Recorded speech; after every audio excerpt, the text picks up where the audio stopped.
Olá, seja bem-vindo a mais um programa Vale Soluções. Hoje estou recebendo o psicólogo com especialização em neuropsicologia, Geraldo Rabelo, que vai nos falar, explicar justamente o que é a neuropsicologia. Geraldo, satisfação tê-lo aqui.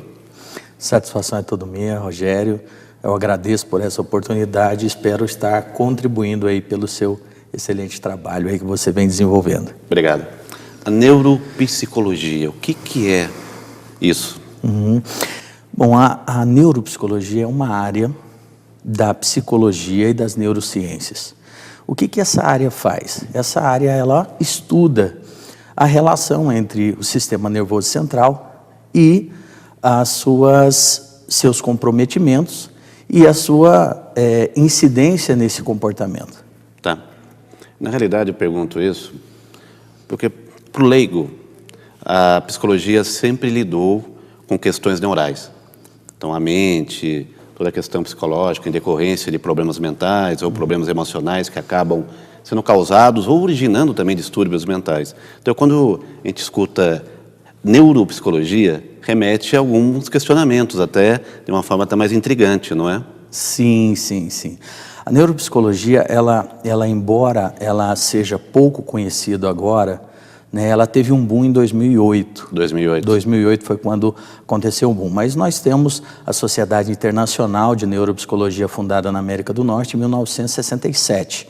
No Brasil, em 1988, fundou a Associação Brasileira de Neuropsicologia, né? Mas a neuropsicologia, ela tem um papel fundamental na sua abrangência. É uma área que ela é necessariamente interdisciplinar, ou seja, precisa ter a relação de outras especialidades na área médica, inclusive a área de fonoaudiologia, também dentro da própria área da psicologia. Vamos avançar um pouquinho nesse surgimento da neuropsicologia. O que originou? Quais foram os fatores que propiciaram o surgimento dela? Sim.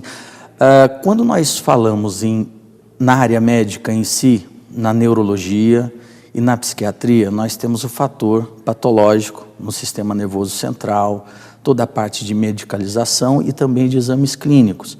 Então, quando nós falamos na neurologia, por exemplo, você tem exames de imagens, né?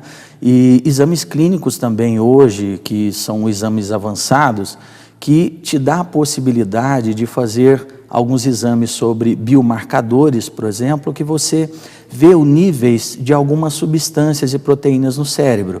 Isso vai distinguir algumas patologias, porque embora as patologias elas são diferentes, têm comorbidades.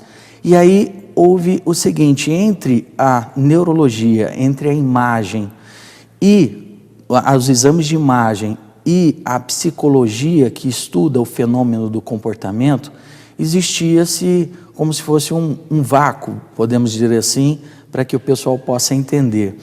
Então, houve a necessidade de mensurar as funções cerebrais, de como estão essas funções cerebrais, a que nível se está comprometido ou se não está comprometido. Então, houve essa necessidade de um estudo maior, que a neuropsicologia contribuiu muito para o avanço no diagnóstico e também até no tratamento. Vamos tentar separar, até elucidar um pouco, o diagnóstico e o tratamento. Vamos tentar esclarecer esses dois pontos. Ok.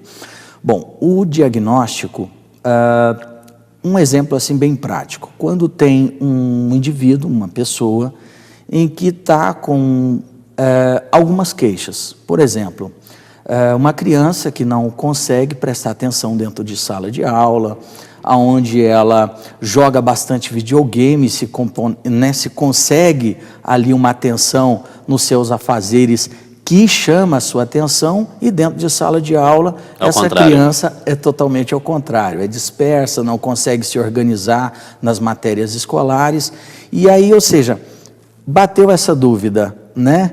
Aí tem vários questionamentos, e a escola, ela tem essa capacidade, né, de estar hoje acompanhando esses aproveitamentos, e aí surge o questionamento, o que será? Será que é somente comportamental? Ou será que tem um fator neurobiológico? E aí há a necessidade de uma investigação mais apurada. Deixa eu aprofundar. Existe possibilidade de ter um fator neurológico nessa questão? Sim. Sim? Sim, existe. E como se tira essa dúvida? Primeiramente, buscando um especialista, onde a criança, os pais, né, vão até um especialista, um pediatra, um neurologista, um psiquiatra, e ali vai ser feito de formas diversas essa mensuração e essa busca desse diagnóstico. Dentro de um fator que é muito importante nesse diagnóstico, nesse fechamento, aí entra a neuropsicologia, que vai fazer a avaliação das funções cerebrais dessa criança, por exemplo.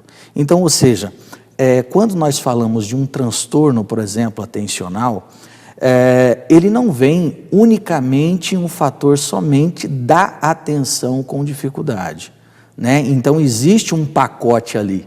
Então, ou seja, nós temos várias funções cerebrais e dentro de um transtorno de déficit de atenção, você tem várias funções, ou seja, você tem memória, né? Nós temos as memórias de longo prazo, curto prazo. Pode ocorrer um esquecimento? Exatamente. Mesmo numa criança? Exatamente.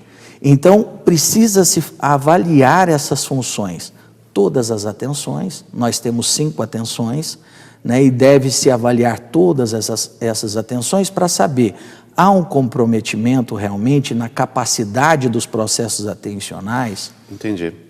Na realidade, é um tema ainda que deixa uma série de dúvidas até para os pais, quando a gente fala no caso de crianças. Mas existe também um tratamento e também um trabalho envolvendo o mal de Alzheimer, né? Que a gente vai falar sobre isso no segundo bloco do programa, não é? Exatamente. Exatamente, existe sim, porque quando falamos de funções cerebrais, nós falamos de todas as faixas etárias. Nós falamos desde a criança, o adulto e o idoso. Deixa eu aproveitar, Geraldo, eu vou chamar o nosso primeiro intervalo. Na sequência, a gente volta para concluir um pouco sobre o tratamento em casos envolvendo as crianças, como você citou. A gente vai falar um pouco também sobre a questão do Alzheimer no segundo bloco. Vamos, primeiro intervalo, voltamos já com o programa Vale e Soluções.